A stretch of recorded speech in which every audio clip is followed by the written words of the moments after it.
নমস্কার দর্শক, আমি কৃষ্ণকান্ত সিনহা শিলচর নিউজ আবার আপনাদের সবাইকে স্বাগত জানাই। ইম্পর্টেন্ট গুরুত্বপূর্ণ কয়েকটা খবর নিয়ে আসার সঙ্গে থাকবেন। ভিডিওটা দেখার সঙ্গে সঙ্গে একটা লাইক কমেন্ট করে শেয়ার করবেন, যাতে সবার কাছে গুরুত্বপূর্ণ খবরটা পৌঁছে যাক। দর্শক, আমাদের শিলচরের অলিয়ে গলিয়ে হচ্ছে নালা, বানানো হচ্ছে নালা।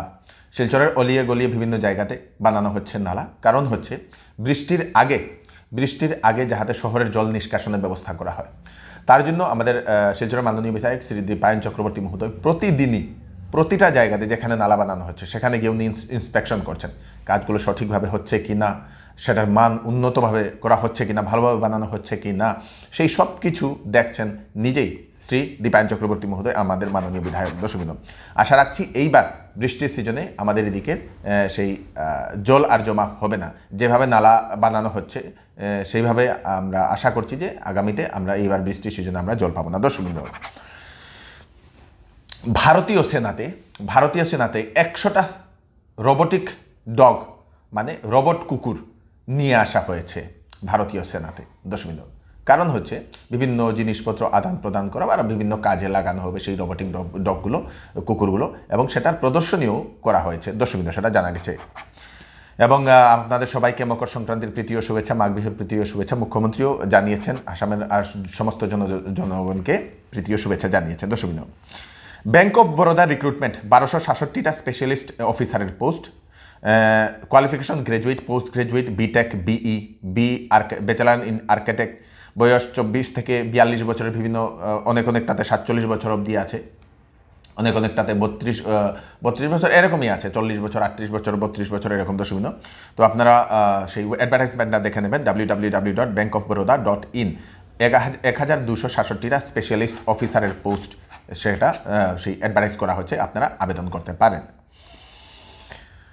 ভারতীয় ক্রিকেট বোর্ডের নতুন সচিব হলেন দেবজিৎ শইকিয়া।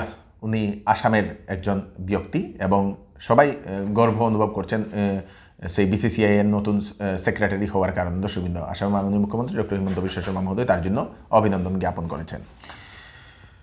একটা নিউজ সমস্ত মিডিয়াম হলে ছড়িয়ে পড়েছে, সেটা থেকে হচ্ছে পাকিস্তান থেকে। আমরা সেই দ্য টাইমস অফ ইন্ডিয়া এবং রিপাবলিক ভারতের যে নিউজগুলো, যে পোস্টগুলো যেটা দেওয়া হয়েছে সেগুলো দেখলাম আমরা সেখানে, বা বিভিন্ন প্ল্যাটফর্মে সেটা নিউজ দেখানো হচ্ছে যে পাকিস্তানে নাকি প্রায় 800 বিলিয়ন সেই দর্শক, 2.8 million total gold, 2.8 million total gold পাওয়া গেছে, সোনা পাওয়া গেছে 127টি সাইট থেকে, সিন্ধু নদীর আশেপাশে সেটা পাওয়া গেছে বলে সেটা জানা গেছে। দর্শক, প্রায় যেটা টাইমস অফ ইন্ডিয়া .com যেটা দেওয়া হয়েছে প্রায় 80,000 কোটি টাকার বলে সেরকম জানা গেছে। দর্শক, সেই পাকিস্তানের যে জিওলজিক্যাল সার্ভে অফ পাকিস্তান, ওনারা সেটা পরীক্ষা করে সেটা ওনারা বের করেছেন বলে ওনারা সেই নিউজ যুগে সেটা ছেড়ে দিয়েছেন।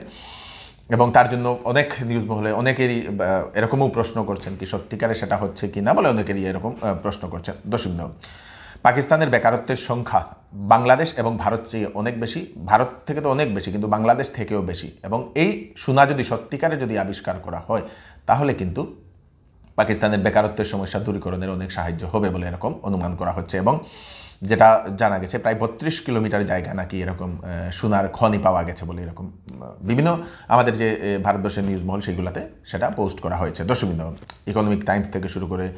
দর্শক, তো জানি না সেটা কতটুকু হয়েছে কি না, সেটা তো ভবিষ্যতে আসলে আমরা সেটা জানতে পারবো। আপনাদের কি মনে হচ্ছে আপনারা সেটা জানাবেন। ভারতমালা প্রকল্পের রাস্তা নির্মাণের সময় সঠিক ও উপযুক্ত পয়সা দেওয়া হচ্ছে না জনসাধারণকে, এরকমই অভিযোগ কাছাড় জেলার নরসিংপুর 2য় খণ্ডের লোকের।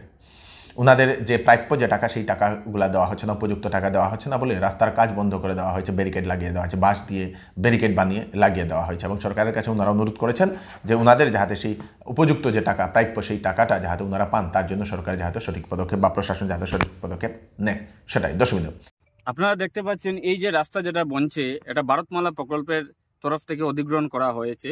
আজকে দীর্ঘ অনেক দিন আগে, আজকে থেকে 7-8 মাস আগে গেজেট নোটিফিকেশন এসেছিল, যেখানের মধ্যে আমাদের গ্রামের অনেক মানুষের নাম ছিল। গ্রামের নাম হলো নরসিংপুর পার্ট 2।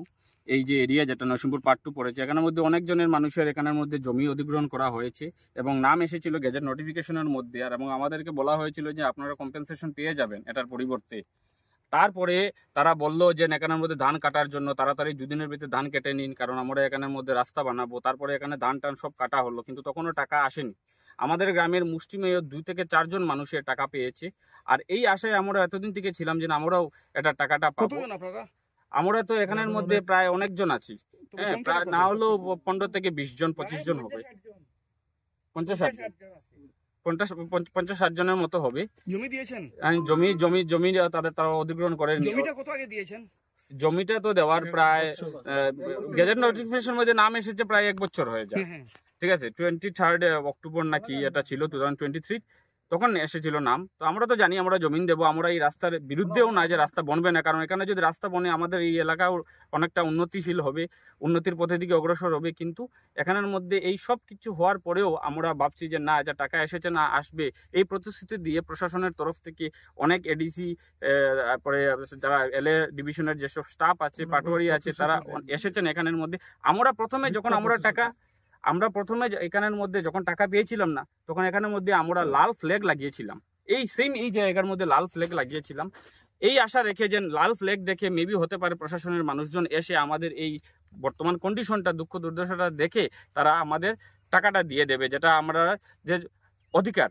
কিন্তু তারা আসার পরে এখানের মধ্যে যখন লাল ফ্ল্যাগ দেখলো, তারা পুলিশ প্রশাসন সব নিয়ে আসলো, আমরাও সব এখানের মধ্যে জমায়েত হয়েছিলাম ওই দিন। তারপরে আমাদেরকে বলা হয়েছিল যে আপনারা লাল ফ্ল্যাগটা উঠিয়ে নিন, আপনারা টাকা পেয়ে যাবেন উইথিন 7 days। এভাবে 7-8 দিন 10 দিনের মধ্যে টাকা পেয়ে যাবেন। ইভেন এলএ স্টাফে তারা কি করে যে একটা সাদা কাগজ নিয়ে এসেছে, যাদের যাদের নাম গেজেট নোটিফিকেশনের মধ্যে এসেছে ওদের নামগুলা ওই কাগজের মধ্যে লিখে এলএ ডিভিশনের স্টাফ থেকে এই প্রতিশ্রুতি দেওয়া হয়েছে যে আগামীকালকে টাকাটা ডিসবার্স হয়ে যাবে আপনাদের সবের অ্যাকাউন্টে। কিন্তু তারপরেও এই টাকাটা আমরা পাননি। কিন্তু আমরা তাদের কথা শুনে এই আশা রেখে আমরা লাল ফ্ল্যাগ উঠিয়ে নিয়েছিলাম। কিন্তু তারপরেও আজকে দীর্ঘদিন, এত কয়েকদিন হয়ে গেল, 1 মাসের মতো হয়ে যাচ্ছে, কিন্তু কোনো ধরনের কোনো টাকা এখন পর্যন্ত আসেনি। আজকে বাধ্য হয়ে আমরা সব জনসাধারণে এটা সিদ্ধান্ত নিয়েছি, আমরা এখানের মধ্যে এই বাসটা বেঁধেছি। এটা বাঁধার উদ্দেশ্য এটা না যে আমরা এখানে উন্নতিশীল প্রকল্পশীল এই কাজটা বন্ধ করার জন্য, ভারতমালার বিরুদ্ধে না, একদম না। আমাদের এখানের মধ্যে এই সব জমিন আমাদের দাদুর দিন থেকে ধরে, হ্যাঁ, আমাদের এই জমিগুলা, এই জমির উপর দিয়ে যে রাস্তা গিয়েছে এটার বিরুদ্ধে না, কিন্তু এই রাস্তার পরিবর্তে যে আমরা যে রাশি পাওয়ার কথা, এই রাশিটা এখন পর্যন্ত পেয়েছি না। এখানে তো এই হচ্ছে আজকে স্পেশাল আপডেট। আজকে তাড়াতাড়ি একটুখানি দিয়ে দিলাম, কারণ হচ্ছে আজকে হচ্ছে সেই মেরামরি। সবাই আপনারা মেরামরি ভালোভাবে পালন করবেন, সুস্থ থাকবেন, সেফ থাকবেন। ভিডিওটা সবাইকে পাঠিয়ে দেবেন যাতে সবার কাছে পৌঁছে যাক। ধন্যবাদ।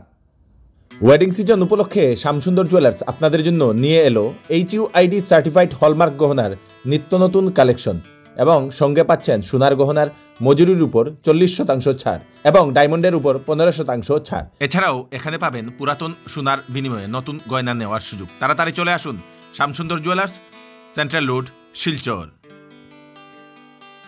সেল সেল সেল চৌধুরী টেক্সটাইলে চলছে বাম্পার সেল। শীতের কাপড়ে আপ টু 50% ছাড়, ব্লেজার সেটে আপ টু 30% ছাড়। সঙ্গে রয়েছে 8,999 টাকার কেনাকাটায় ব্যাট কভার গিফট, 14,999 টাকার সঙ্গে ডিনার সেট, 19,999 টাকার সঙ্গে ট্রলি ব্যাগ। 10 দিনের ভিতরে বিক্রিত মাল পছন্দ না হলে টাকা ফেরত পেয়ে যাবেন। তাড়াতাড়ি করুন, দেরি না করে চলে আসুন চৌধুরী টেক্সটাইল, ফাটক বাজার। চৌধুরী টেক্সটাইল, ফাটক বাজার, গলি নম্বর 2, শিলচর।